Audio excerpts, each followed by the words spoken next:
तो बात करेंगे उत्पन्ना एकादशी की। उत्पन्ना एकादशी कब की है? तो उत्पन्ना एकादशी विशेष रूप से कल्याणकारी मानी गई है। यह व्रत न केवल सांसारिक कष्टों से मुक्ति दिलाता है बल्कि मोक्ष की प्राप्ति के लिए भी लाभकारी माना जाता है। तो हिंदू पंचांग के अनुसार उत्पन्ना एकादशी की तिथि 15 नवंबर 2025 को मध्य रात्रि 12:49 से शुरू होकर अगले दिन 16 नवंबर 2025 को सुबह 2:37 पर तक ही रहेगी। ऐसे में उत्पन्ना एकादशी का व्रत इस साल 15 नवंबर 2025 दिन शनिवार को रखा जाएगा। उत्पन्ना एकादशी के पारण के मुहूर्त की बात करें तो एकादशी व्रत के अगले दिन सूर्योदय के बाद पारण किया जाता है। उत्पन्ना एकादशी का पारण 16 नवंबर 2025 को किया जाएगा। इसके लिए 2 घंटे 6 मिनट का समय मिलेगा। दोपहर 1:10 से लेकर 3:16 तक आप पारण कर सकते हैं। वहीं पारण तिथि के दिन हरिवासर समाप्त होने का समय 16 नवंबर को सुबह 9:09 तक रहेगा। उत्पन्ना एकादशी की पूजा विधि की बात करें तो भगवान विष्णु और माता लक्ष्मी जी की पूजा का विशेष महत्व है। इस दिन भगवान विष्णु की पूजा विधि पूर्वक करने से सभी पापों का नाश होता है। उत्पन्ना एकादशी के दिन आप सुबह ब्रह्म मुहूर्त में उठकर स्नान कर लीजिए। भगवान विष्णु को पीले वस्त्र, पीले फूल चढ़ाइए। इसके बाद भगवान विष्णु को तुलसी के पत्ते अर्पित कीजिए। भगवान विष्णु की आरती करें और विष्णु सहस्त्रनाम का पाठ करें। द्वादशी के दिन सुबह स्नान के बाद भगवान विष्णु की पूजा कर व्रत और पारण कर ले। अब बात करते हैं इसकी कथा की। जय जय श्री राधे। उत्पन्ना एकादशी की सबसे पहले महत्व की बात करेंगे और फिर उसकी कथा सुनाएंगे। तो महत्व की बात करें तो धर्मराज युधिष्ठिर कहने लगे कि हे भगवान, मैंने कार्तिक शुक्ल एकादशी अर्थात प्रबोधिनी एकादशी का सविस्तार वर्णन सुना है।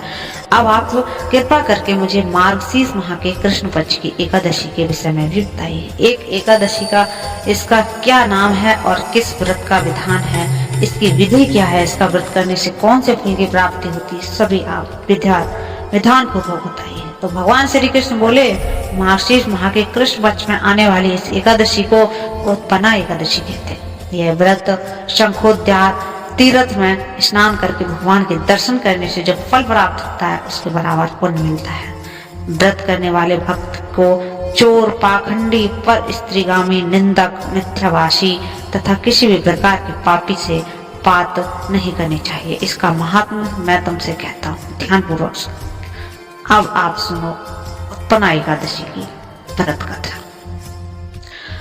तो युधिष्ठिर कहने लगे कि हे भगवान, आपने हजारों यज्ञ और लाख गोदान को भी एकादशी व्रत के बराबर नहीं बताया, तो सब तिथियों से उत्तम कैसे हुई बताइए। भगवान कहने लगे, हे युधिष्ठिर, सतयुग में मुर नाम का दैत्य उत्पन्न हुआ। वह बड़ा बलवान और भयानक था। उस प्रचंड दैत्य ने इंद्र, आदित्य, वसु, वायु, अग्नि आदि सभी देवताओं को पराजित करके भगा दिया। तब इंद्र सहित सभी देवता भयभीत होकर भगवान शिव से सारा वृतांत कह बोला और कहा, कैलाशपति, मुर दैत्य से भयभीत होकर सब देवता मृत्यु लोक में फिर रहे। तब भगवान शिव ने कहा, हे देवताओं, तीनों लोकों के स्वामी, भक्तों के दुखों को नाश करने वाले भगवान विष्णु की शरण में जाओ, वे ही तुम्हारे दुखों को दूर कर सकते हैं। शिव जी के ऐसे वचन सुनकर सभी देवता क्षीर सागर में पहुंचे। वहां भगवान को शयन करते देख हाथ जोड़कर उनकी स्तुति करने लगे कि हे देवताओं द्वारा स्तुति करने के योग्य प्रभु, आपको बारंबार नमस्कार है। देवताओं की रक्षा करने वाले मधुसूदन, आपको नमस्कार है। आप हमारी रक्षा करो। दैत्यों से भयभीत होकर हम सब आपकी शरण में आए हैं। आप इस संसार के कर्ता, माता पिता, उत्पत्ति और पालन करता और संहार करने वाले हैं। सबको शांति प्रदान करने वाले हैं। आकाश और पाताल भी आप ही हैं। सबके पितामह ब्रह्मा, सूर्य, चंद्र, अग्नि, सामग्री, होम, आहुति, मंत्र, तंत्र, जप, यजमान, यज्ञ, कर्म, कर्ता, भोक्ता भी आप ही हैं। आज सर्वव्यापक हैं आप।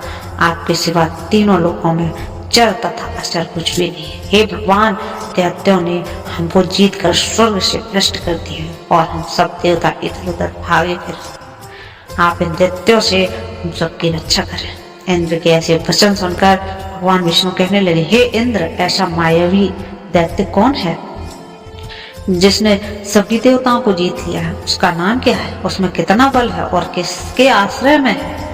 उसका स्थान कहाँ है? यह सब मुझसे कहो। भगवान के ऐसे वचन सुनकर इंद्र बोले, भगवान, प्राचीन समय में एक नाड़ी जंग नामक राक्षस था। उसके महापराक्रमी और लोक विख्यात मुर नाम का एक हुआ। उसकी चंद्रावती नाम की नगरी है। उसी ने सब देवताओं को स्वर्ग से निकालकर वहां अपना अधिकार कर लिया है। उसने इंद्र, अग्नि, वरुण, यम, वायु, ईश, चंद्रमा, नेत्र आदि सबके स्थान पर अधिकार कर लिया है। सूर्य बनकर स्वयं ही प्रकाश करता है, स्वयं ही मेघ बन बैठा है और सबसे अजय है कि असुर निकंदन उस दुष्ट को मारकर देवताओं को अज्ञेय बनाइए। यह वचन सुनकर भगवान ने कहा, हे देवताओं, मैं शीघ्र ही तुम्हारी समस्या का समाधान करूंगा और उसका संहार करूंगा। तुम चंद्रावती नगरी जाओ। इस प्रकार कहकर भगवान सहित सभी देवताओं ने चंद्रावती नगरी की ओर प्रस्थान किया। उस समय जब दैत्य मुर सेना सहित युद्ध भूमि में गरज रहा था, उसकी भयानक गर्जना सुनकर सभी देवता भय से मारे चारों दिशाओं में भागने लगे। जब स्वयं भगवान रणभूमि में आए तो दैत्य उन पर भी अस्त्र शस्त्र आयुध लेकर दौड़ा। भगवान ने उन्हें सर्व के सामने अपने बाणों से बींध डाला। बहुत से दैत्य मारे गए, केवल मुर बचा था। वह अविचल भाव से भगवान के साथ युद्ध करता रहा। भगवान जो भी तीक्ष्ण बाण चलाते हुए उसके लिए पुष्प सिद्ध होता। उसका शरीर छिन्न भिन्न हो गया, किंतु वह लगातार युद्ध करता रहा। दोनों के बीच मल युद्ध हुआ। 10,000 वर्ष तक उनका युद्ध चलता रहा, किंतु मुर नहीं मरा। थककर भगवान बद्रिकाश्रम चले गए। वहां हेमवती नामक सुंदर गुफा थी। उसमें विश्राम करने के लिए भगवान उसके अंदर प्रवेश कर गए। यह गुफा 12 योजन लंबी थी और उसका एक ही द्वार था। विष्णु भगवान वहां योग निद्रा की गोद में सो गए। मुर भी पीछे पीछे आ गया और भगवान को सोया देखकर मारने को तत्पर हुआ। तभी भगवान के शरीर में उज्जवल कांतिमय रूप वाली देवी प्रकट हुई। देवी ने राक्षस मोर को ललकारा, युद्ध किया और उसे तत्काल मौत के घाट उतार दिया। श्री हरि जब योग निद्रा की गोद से उठे तो सब बातों को जानकर उस देवी से कहा कि आपका जन्म एकादशी के दिन हुआ है, अतः आप उत्पन्ना एकादशी के नाम से पूजित हुए। आपको भक्त वही होंगे जो मेरे भक्त हैं। जय श्री हरि बोलो, भगवान की जय। तो जो भी लोग व्रत रखते हैं उत्पन्ना एकादशी, वो कथा अवश्य सुने और उसका फल प्राप्त